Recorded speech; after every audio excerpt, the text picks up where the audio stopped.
Olá, meus irmãos, muito boa noite. Que Deus possa, em Cristo Jesus, abençoar a sua vida em mais esta aula de EBD.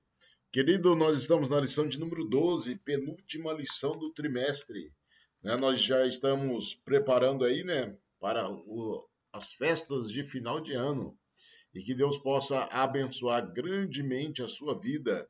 Nós estamos aí falando sobre as promessas de Deus e nós estamos na lição de número 12, do dia 22 de dezembro de 2024. Hoje é segunda-feira, dia 16, e a lição é do próximo domingo. Então, venha conosco aprender a palavra de Deus.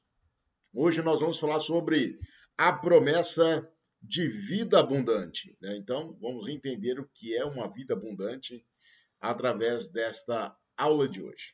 Meus queridos, sempre tem em mãos, você professor, você aluno, para estudar a Bíblia Sagrada, tem a Bíblia, tem a caneta, tem a revista, se possível, para que você possa acompanhar aí a aula de número 12 da nossa Escola Bíblica Dominical. Eu te convido para você já dar o seu like, você compartilhar esse vídeo, você com certeza estará abençoando outras pessoas a aprenderem a palavra de Deus. Tá certo, meus irmãos? Então, bora lá para a nossa lição de hoje. A promessa de vida abundante. Texto áureo. Eu sou a porta, e se alguém entrar por mim, salvar-se-á. Entrará e sairá e achará pastagem. O ladrão não vem senão a roubar, a matar e a destruir. Eu vim para que tenham vida e a tenham em abundância. João, capítulo 10, versículos 9 e 10. Já vou contextualizar aqui esse texto áureo, que fala, Jesus fala aqui que ele é a porta. Então, nós vemos aqui que ele é a porta, ele vem salvar, ele é aquele que tem vida abundante para nos dar. Então, a vida abundante começa com uma decisão. Qual é a decisão? De abrir-se a porta da salvação. Entrar pela porta da salvação é algo que Deus vem fazer grandemente aos nossos corações através da sua palavra. Então, vida abundante é uma vida de salvação, é uma vida em Cristo Jesus, é uma vida transformada. Vai além de realizações pessoais ou de bens materiais. Encontrar o verdadeiro propósito da vida é encontrar Cristo, meus irmãos. Verdade prática. O Senhor Jesus tem uma promessa de vida abundante para quem se relacionar com Ele de maneira plena. Então, conhecer a Deus, viver uma vida com propósito, é ter esperança no futuro. Então, para mim ter uma vida com propósito, eu preciso crer no futuro. Qual é o futuro? É o futuro da glória de Deus, de quando Cristo vier buscar a sua igreja. Eu preciso crer nisso.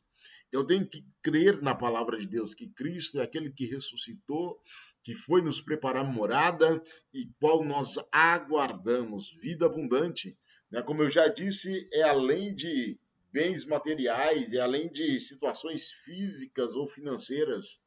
Vida abundante é uma vida plena em Cristo, é uma vida bem vivida em Cristo Jesus. E eu louvo a Deus, porque hoje nós vamos aprender um pouco mais sobre vida abundante. Leitura bíblica em classe, meus irmãos. É muito importante que você leia com seus alunos, tá? A leitura do Evangelho de João, capítulo 10, do versículo 7 ao versículo 18. Bora lá para a nossa introdução. Nesta lição estudaremos a promessa de vida abundante prometida pelo Senhor Jesus, conforme João 10. A vida com Cristo se contrasta diretamente com a vida sem Ele. Quando estamos em Cristo, tudo os que ansiamos e desejamos tem outros fundamentos. A vida abundante em Cristo preenche lacunas que até então nem imaginávamos que poderiam ser preenchidas. Por isso, a vida abundante é uma promessa que começa e termina em Jesus, pois só mediante ele, o seu relacionamento pessoal com ele, é possível desfrutar desta vida. Então, uma vida abundante é uma vida da qual nós podemos desfrutar da bênção de Deus. Desfrutar da bênção de Deus, né, é algo que nós precisamos aceitá-lo e aprender o que era uma vida. Porque antes nós andávamos de qualquer jeito, de qualquer forma, com os nossos pensamentos, né, com a nossa vã maneira de viver, mas agora uma vida em Cristo é aquela que preenche as lacunas. E o que é preencher as lacunas? É preencher o vazio que há no coração. Quando a palavra de Deus preenche esses vazios, é porque cada vez mais nós estamos próximos de Jesus.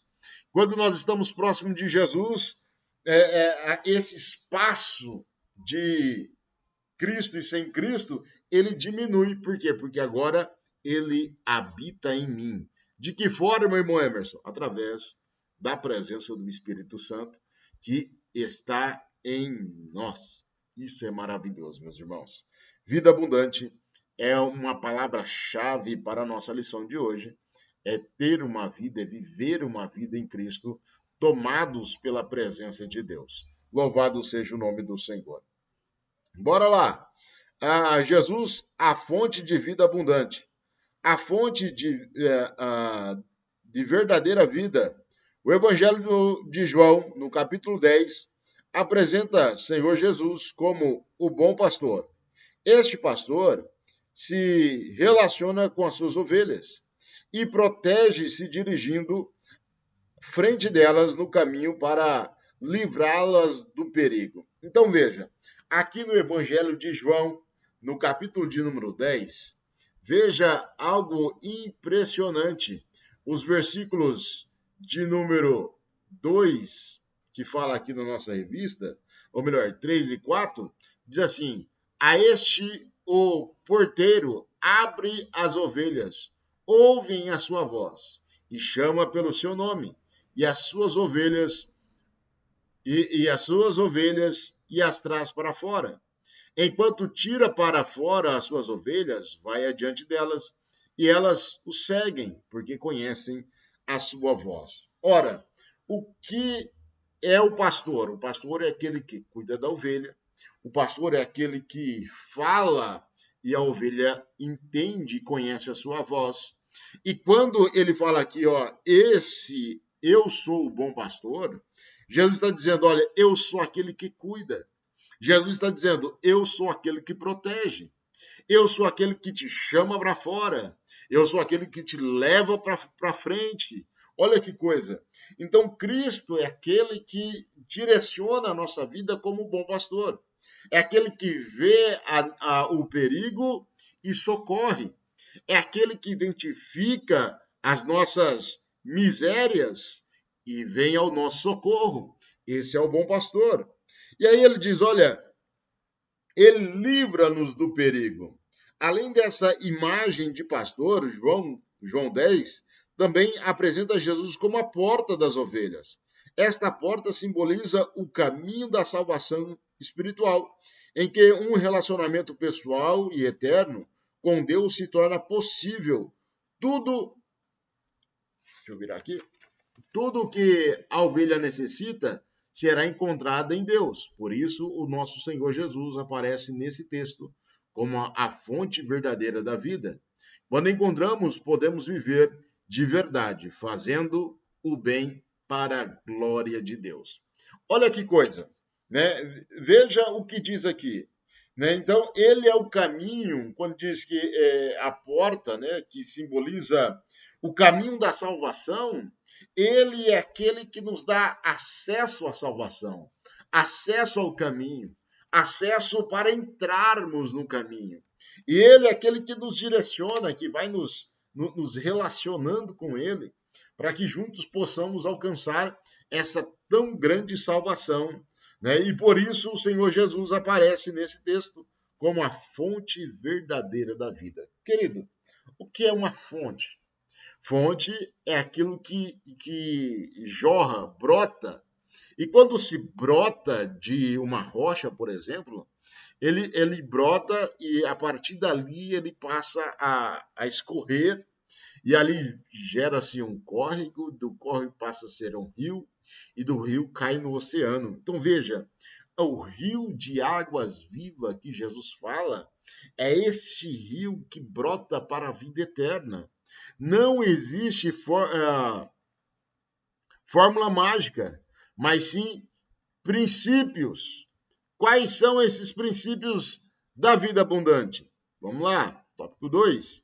A fonte da vida abundante. Nos versículos de 8 a 10 de João 10, nosso Senhor faz o contraste entre ele, que é a porta, e outros que vivem antes dele, identificado como ladrões e salteadores, que apenas trazem roubo, morte e destruição. Nosso Senhor, pelo contrário, vai trazer vida no lugar de morte e vida com abundância. Ora, ele está falando daqueles que vieram antes dele, daqueles que vieram como lobos devoradores. E que é o lobo diante de uma ovelha? O lobo é o mal. O lobo é aquele que leva a ovelha para uma morte sem escrúpulos, né? É uma morte dolorida para a ovelha. Por isso, Jesus é o bom pastor. Jesus é o bom pastor por quê? Porque ele nos livra de ladrões e salteadores. E quando nós vemos esses ladrões e salteadores, lembra da parábola do bom samaritano? Né, que Jesus ele conta essa parábola e aí ele vai falando, né, que aquela pessoa ia de caminho para Jerusalém e ele sai dali daquele contexto e ele entra em um lugar, em uma região perigosa. Querido, nós também andamos em lugares perigosos, né? Trilhamos neste mundo e o mundo é perigoso.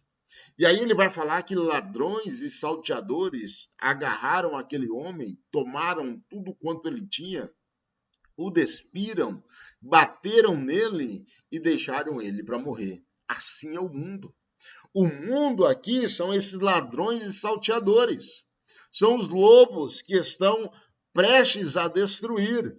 Mas uma vida abundante é uma vida de acordo com a palavra de Deus. E ele diz aqui ó, que essas pessoas roubam, destroem.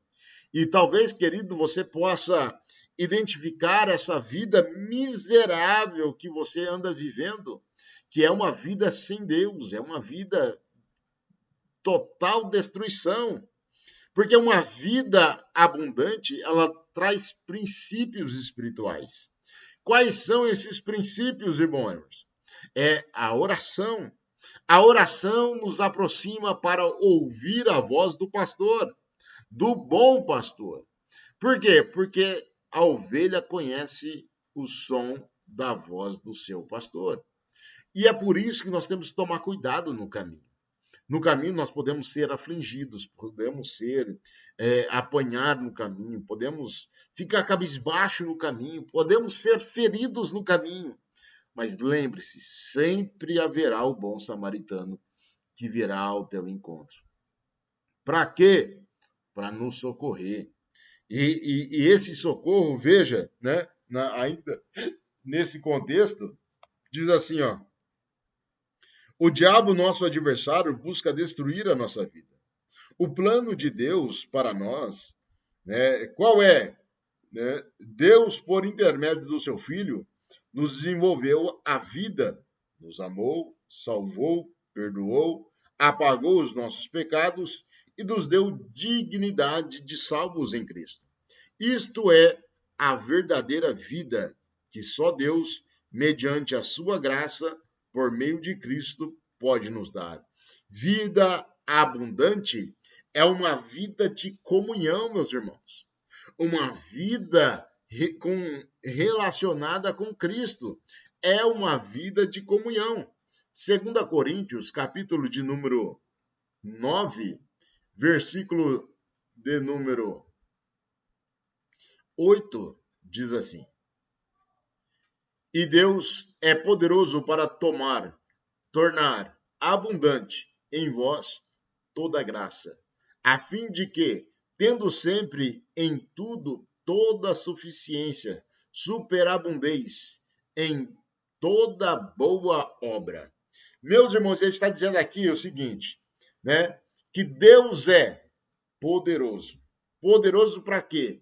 Para nos fazer ter uma vida abundante. Uma vida de comunhão, uma vida de leitura, uma vida de obediência, uma vida de servir. Ora, você só sabe e só valoriza uma vida de servir quando você faz parte do aprisco. E quando nós fazemos parte do aprisco, meus irmãos, é algo maravilhoso, porque é onde nós vamos relacionar uns com os outros. É onde nós vamos aprender a suportar uns aos outros. É onde nós temos que dividir o pasto uns com os outros. É onde nós estamos unidos ali para demonstrar o verdadeiro amor de Deus. Veja o que diz Romanos, capítulo de número 5, e também o versículo de número 5. Veja, ele diz assim: a esperança não traz confusão, porquanto o amor de Deus está sendo derramado em nossos corações, pelo Espírito Santo que nos foi dado. Então, olha, a esperança, o amor, não traz confusão, porquanto este amor vai sendo derramado em nossos corações. Como é derramar? É transbordar. De que forma? Através do Espírito de Deus.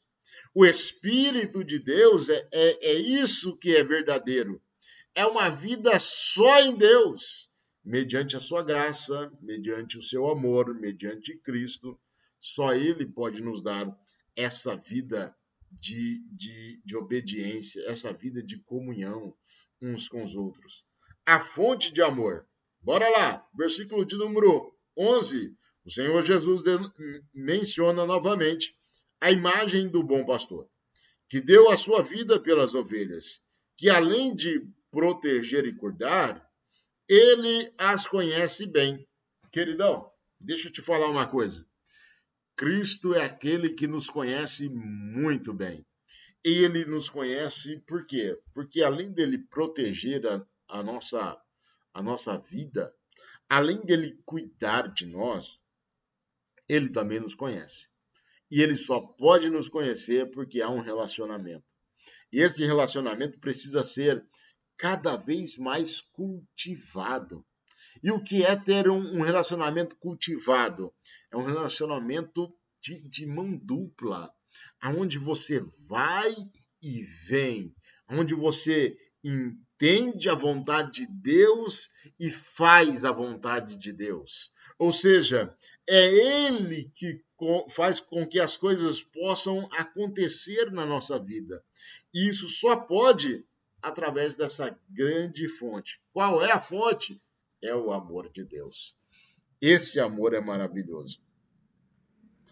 Do meio para o final diz assim: a relação com suas ovelhas é baseada no amor que, pelo ser testemunhado no relacionamento do nosso Senhor com a Santíssima Trindade. Dessa forma, o Senhor Jesus é a fonte de amor entre o bom pastor e as suas ovelhas. Ele é a fonte transbordante da vida verdadeira e é uma vida abundante. Deixa eu te falar aqui, ó. Ainda Romanos, capítulo 5, versículo de número 8. Olha o que diz Paulo à igreja de Roma. Mas Deus prova o seu amor para conosco, em que Cristo morreu por nós, sendo nós ainda pecadores. Qual é a prova do amor de Deus, evangelista Emerson? É a prova da morte do seu filho. Esse é a maior prova de amor que Deus fez pela humanidade. João 3,16, que é o texto áureo da Bíblia Sagrada, né? E Deus amou o mundo inteiro. Ah, meu irmão, isso é maravilhoso.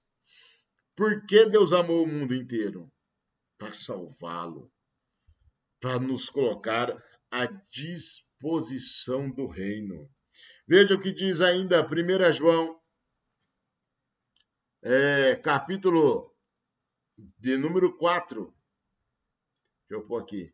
1 João, capítulo de número 4, e os versículos 8 a 10 diz assim: aquele que não ama não conhece a Deus, porque Deus é amor.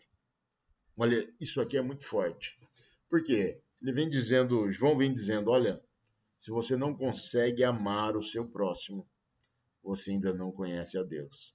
Não, mas eu já sou batizado, já desci as águas, eu tenho até uma carteirinha, né? Eu sou membro de uma igreja, mas se eu não consigo amar o meu irmão, se eu não consigo amar o meu próximo, eu não conheço a Deus, porque o amor de Deus ele é derramado. O amor de Deus ele é compartilhado. Versículo 9. Nisso se manifestou o amor de Deus para conosco, que Deus enviou seu Filho unigênito ao mundo, para que por ele vivamos. Nisto está o amor. Não em que nós tenhamos amado a Deus, mas em que ele nos amou e enviou seu Filho da propriação dos nossos pecados. Ou seja, Deus nos amou soberanamente. Ele nos amou de forma mais graciosa, sem esperar nada em troca. Isso é amor. Agora, quando você faz alguma coisa para receber alguma coisa em troca, isso não é amor, isso é uma troca de favores. Mas Deus não, Deus nos amou sem querer nada em troca. A vida abundante. Tá tudo bem aí, meus irmãos? Tomar um gole d'água aqui para resfriar a garganta. Bora lá então. A vida abundante, o conceito de vida abundante. Mediante o relacionamento. Então, bora lá. O que é um relacionamento? Você, meu querido, você, minha querida, que é casado e tem um relacionamento íntimo com o seu cônjuge, e esses relacionamentos íntimos, ele gera entre o cônjuge, né, entre você e o cônjuge, entre eu e o meu cônjuge, ele gera sentimentos. E esse sentimento é um sentimento bom de relacionamento, de quando você quer estar perto da pessoa, de quando você precisa estar perto da pessoa, quando você ouve as necessidades da pessoa. Isso é relacionamento. E Jesus é aquele que quer se relacionar conosco. Por quê? Porque quando o Senhor ele se relaciona conosco, ele entende, ele compreende, sabe do que precisamos. Muitas vezes estamos tristes, e quando você chega do trabalho, você chega em casa, e você observa a esposa, ou a esposa observa o esposo, e vê que alguma coisa não está legal. Você olha e diz, o que está acontecendo? Isso é relacionamento. Só consegue entender isso aquele que se relaciona. E aí ele vai dizer aqui, o autor vai dizer, vida abundante prometida pelo nosso Senhor, preenche também as esferas do corpo, da alma e do espírito. Trata-se de uma nova vida integral em Cristo, em que tudo se faz novo e se torna autêntica novidade de vida. Porque o novo de Deus é aquilo que nos traz uma novidade todos os dias. Vida com renovação constante. Uma vida de relacionamento é uma vida de renovação constante. Por quê? Porque constantemente eu tenho que me renovar. Constantemente eu tenho que descobrir e trazer à luz da Bíblia Sagrada novas experiências com o Senhor. Que jeito que eu vou ter novas experiências com o Senhor? Através de uma vida de oração. Lembra que nós falamos há pouco sobre os princípios, né, de uma comunhão com Deus? Quais são eles? Vocês lembram? oração, leitura bíblica, comunhão, obediência, servir. Isso faz parte do relacionamento, de uma busca nova, de algo novo de Deus. De que jeito eu vou entender essas coisas, meu Emerson? Quando eu estiver disposto a servir. E o que é servir? É você deixar as suas necessidades para atender a necessidade do próximo. Isso é servir. Não estamos falando, né, daquele serviço cotidiano, onde você trabalha para trazer o sustento para sua casa. Não é esse servir. Esse servir que eu estou dizendo é aquele que você deixa de fazer para você para fazer do próximo. É quando você vê a necessidade alheia, né, e se compadece dela e ajuda. Isso é você entender a vontade de Deus. Isso é servir. E quando entendemos esta obra de servir, aí sim, Jesus vai falar: eu tive fome e me deste de comer. Eu tive sede e me deste de beber. Eu estive preso e foste me visitar. Olha, isso é servir, servir ao reino, servir as pessoas. Crescimento espiritual. E quando falamos de crescimento espiritual, falamos de vida abundante. Porque a vida abundante faz parte do nosso crescimento espiritual. Veja, uma vida abundante também influencia a família. No episódio, na ocasião da libertação de Paulo e Silas da prisão, o carcereiro, apavorado, perguntou a Paulo o que podia fazer para ser salvo. De modo que o apóstolo respondeu: crê no Senhor Jesus Cristo e serás salvo tu e a tua casa. A salvação em Cristo se aplicaria apenas ao carcereiro, mas de maneira abrangente, onde toda a sua casa, e não se resumiria apenas ao livramento físico e na sua punição do Estado, mas um novo tipo de vida para o carcereiro e sua família. Assim aprendemos que a vida abundante prometida por Jesus abrange toda a nossa família.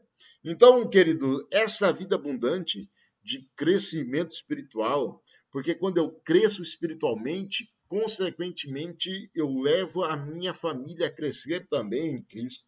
E quando nós crescemos em Cristo, né, de espiritualizar o serviço, né, de entender o serviço, porque quando nós falamos de dons e de talentos, são coisas parecidas, mas também distintas. Por quê? Porque o dom é espiritual, aonde você trabalha e exerce, mas o serviço, né, que é o talento, é aquilo que você está capacitado para fazer e faz também na sua congregação, faz também na sua igreja, porque isso é talento, quando você vai granjeando talento. Ou seja, por exemplo, vou trazer para o meu contexto, né? Eu sou mecânico, e aí a igreja, ela tem um carro que é da igreja, que é de uso da igreja. Aí eu vou usar o meu talento para abençoar a igreja. Olha que coisa linda. E quando eu faço isso, eu estou usando do meu talento, estou granjeando mais talentos. O dom é diferente.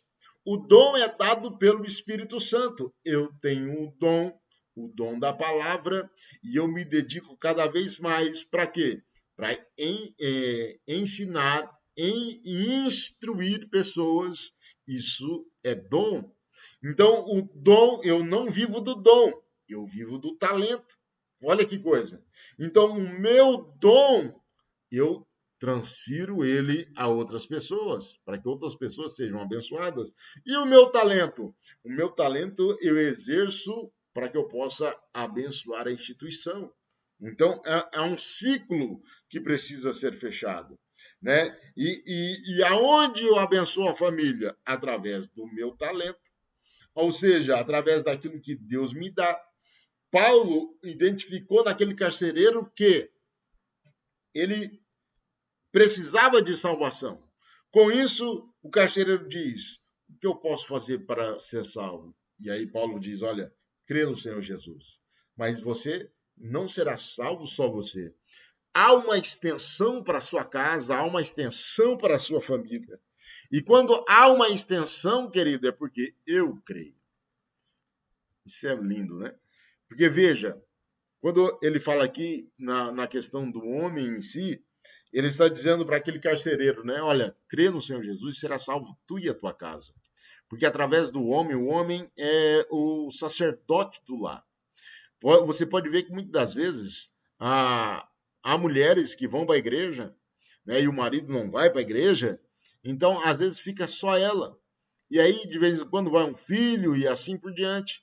Mas quando vai o esposo, querido, consequentemente, é muito favorável que toda casa se salve. Por quê? Porque o marido, ele é aquele que é o líder da casa. É aquele que aquilo que ele fala é regra da casa. Por quê? Porque ele é aquele que Deus chamou para ser sacerdócio, para ser o líder, para ser o cabeça, para instruir. E quando ele vai, ele consegue arrebatar as demais pessoas da casa. Mas muitas das vezes a esposa já não consegue. Por quê? Porque há um espírito de liderança, né? E quando esse espírito de liderança, como o carcereiro, ele diz: olha, há uma extensão que vai para sua casa, que é a extensão de salvação. Diversas bênçãos provenientes da vida abundante.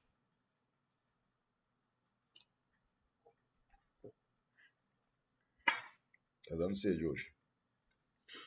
Diversas bênçãos. Quando passamos a ter um relacionamento pleno com Cristo, por isso, desenvolvemos a vida abundante. Passamos a desfrutar de copiosas bênçãos, entre as quais podemos destacar. Quais são elas? Paz em Deus, tranquilidade nas decisões, pois trata-se de uma realidade prometida pelas Escrituras. Para quem tem uma vida abundante, Romanos, capítulo 5, versículo 1, a prática do amor, a vida em unidade, o cultivo da esperança, a perseverança na paciência, tudo isso são bênçãos de uma vida abundante em Cristo Jesus e contrasta com a vida vazia no sentido de outrora, né? No sentido antes de se ter uma vida de relacionamento com Cristo. Então, e isso vai trabalhando a nossa vida espiritual. Isso vai trabalhando a nossa vida, por quê? Porque nós vamos aprendendo e aprendendo com a prática. É isso que é interessante, né? Por quê? Porque quando você aprende e não pratica, você fica um robô, né? Você fica ali, não, é para fazer isso eu faço, é para fazer aquilo eu faço. Não. E a prática é diferente. Não, eu aprendi e agora eu devo fazer. Eu devo praticar. Praticar o quê? O bom, a paz. Eu devo praticar a tranquilidade que eu recebi de Deus. E com isso eu vou alcançando outras pessoas. Tudo isso são bênçãos de uma vida abundante, aonde Cristo Jesus, ele é suficiente para a nossa vida. Bora lá. O que identifica a vida abundante? A alegria no Senhor. No Novo Testamento, o apóstolo Paulo escreveu aos Tessalonicenses, exortando: regozijai-vos sempre. No Antigo Testamento, Neemias disse: a alegria do Senhor é a nossa força. Então, são características, né, de quem está alegre em Cristo. Quais são as características daqueles que têm uma vida alegre em Cristo? Primeiro, gratidão. Aquele que é grato é uma pessoa que está alegre em Cristo Jesus. Lembra dos 10 leprosos? Todos foram abençoados, mas aquele que foi grato voltou porque estava alegre. Não que os outros não estavam, mas ele se sentiu grato. Ele sentiu a necessidade de buscar ao Senhor e agradecer por tudo aquilo que ele fez. Confiança também é uma característica daquele que tem uma vida alegre, que sabe para que foi chamado. Então ele tem confiança no seu chamado. É aquele que ama, é aquele que obedece, é aquele que tem contentamento com aquilo que ele tem. É aquele que tem paz na hora de deitar e repousar sobre a sua cama. Ele também tem testemunho. A pessoa que tem um bom testemunho, ele vive em paz, meus irmãos. Olha aí, em Provérbios, o sábio diz que a alegria é um bom remédio. Esta virtude mostra que estamos bem, em paz e cheios de vigor. Isso é uma vida abundante. A alegria é um bom remédio, né? E quando nós estamos alegres, pode ver que quando você está alegre em Cristo, as coisas até dão errado, mas você sabe que Cristo é aquele que pode superar todas as coisas na sua vida. Gratidão por tudo. A gratidão é uma virtude cristã que revela a humildade e, ao mesmo tempo, dependência total de Deus acerca de tudo o que aconteceu em nossas vidas. Então, a vida abundante, no lugar de murmurar ou reclamar das coisas, aprendemos a dar graças em tudo o que Deus tem feito. De bom por nós. Em tudo dai graças, porque esta é a vontade de Deus. Em Cristo Jesus para conosco. Assim, a virtude é uma gratidão, é plenamente coerente com a vida abundante, pois em Deus nos sentimos satisfeitos e plenos. Demos sempre graças em tudo. Davi foi uma pessoa que foi grata. Por quê? Porque ele agradeceu por todas as coisas que o Senhor tinha feito por ele. Nós já mencionamos, né? Mas na parábola do bom samaritano, né? Jesus fala sobre a gratidão.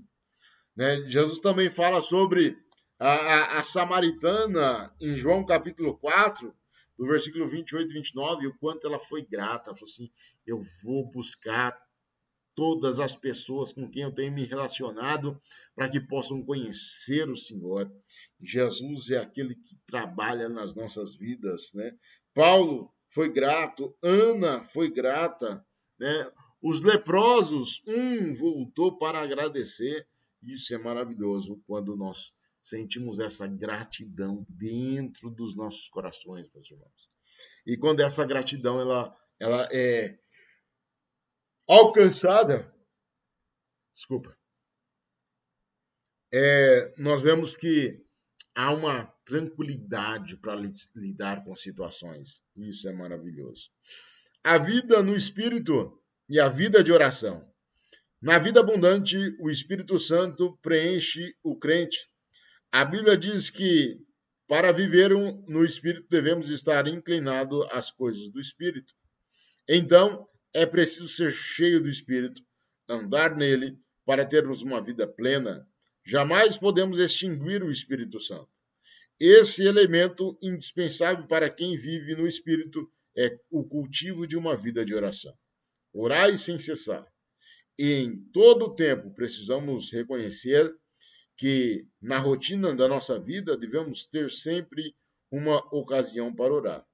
Quer em casa, quer no trabalho, ao acordar, ao deitar, o apóstolo continua a nos exortar: perseverai em oração.